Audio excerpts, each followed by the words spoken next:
എന്താ കുട്ടി ഇത്? എഴുന്നേൽക്കൂ. എനിക്ക് 9 വയസ്സുള്ളപ്പോൾ എന്റെ അമ്മ മരിച്ചു.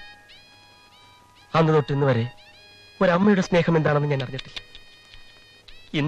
ഇപ്പോൾ ഇവിടെ വെച്ച് ഞാൻ എന്റെ അമ്മയെ കണ്ടു. അയ്യേ, അയൽവക്കത്ത് ആരെങ്കിലും കാണും. ഗോവിന്റെ വീട് എവിടെയാ? കാസർഗോഡ്.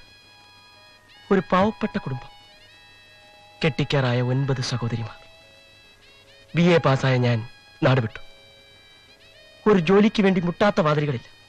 ചുവപ്പ് നാട്, ഭയങ്കര ചുവപ്പ് നാട്. അങ്ങനെ ഒരു അസുഖമുണ്ടോ? അസുഖമല്ലമേ, റെഡ് ടേപ്പിസം. എന്റെ സർട്ടിഫിക്കറ്റുകൾ ഫയലിൽ കുടുങ്ങി. എടുക്കാൻ പറ്റില്ലേ? കുരുങ്ങിപ്പോയി. അയ്യോ കഷ്ടം. എന്നിട്ട് തീർന്നില്ല.